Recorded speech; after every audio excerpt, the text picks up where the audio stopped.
Im Jahr 1066 segelten 7000 normannische Infanteristen und Ritter in Kriegsschiffen über den Ärmelkanal. Ihr Ziel England, die Heimat von mehr als 1 Million Menschen.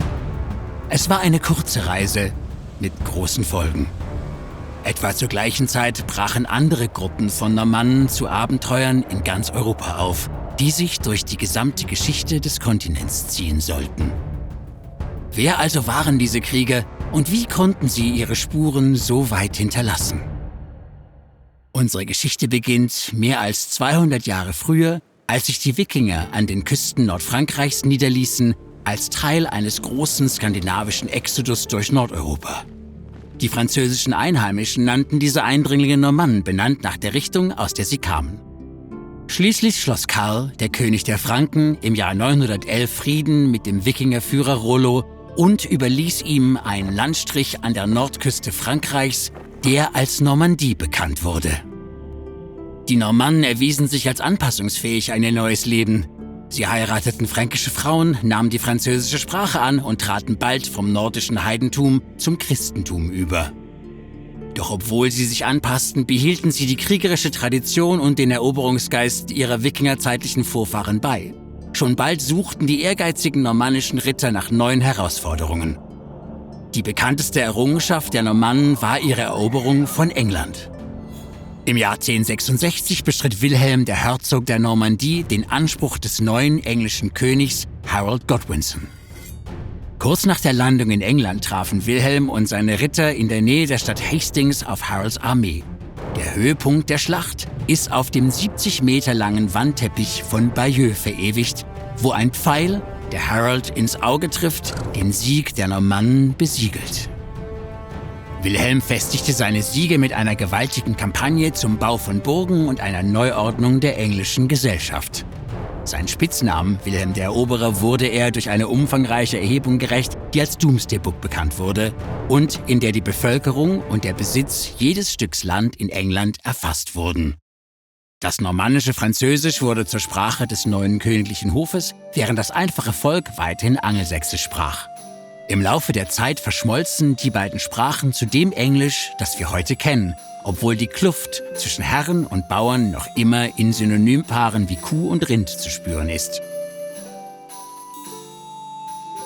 Bis zum Ende des 12. Jahrhunderts hatten die Normannen weiter nach Wales, Schottland und Irland expandiert. In der Zwischenzeit reisten unabhängige Gruppen normannischer Ritter ans Mittelmeer, inspiriert durch Erzählungen von Pilgern, die aus Jerusalem zurückkehrten. Dort gerieten sie in ein Wirrwarr von Konflikten zwischen den etablierten Mächten in dieser Region. Sie wurden zu hochgeschätzten Söldnern und führten in einer dieser Schlachten den ersten dokumentierten Angriff schwerer Kavallerie mit Lanzen durch. Eine verheerende Taktik, die bald zum Standard in der mittelalterlichen Kriegsführung wurde. Die Normannen spielten auch eine zentrale Rolle beim ersten Kreuzzug von 1095 bis 99, einem blutigen Konflikt, der die christliche Kontrolle in bestimmten Gebieten wiederherstellte. Doch die Normannen taten mehr als nur kämpfen. Infolge ihrer Siege sicherten sich Anführer wie Wilhelm der Eiserne und Robert der Gerissene Ländereien in ganz Süditalien, die sie schließlich 1130 zum Königreich Sizilien zusammenschlossen. Unter Roger II. Wurde das Königreich zu einem Leuchtturm der multikulturellen Toleranz in einer von Religions- und Bürgerkriegen zerrissenen Welt.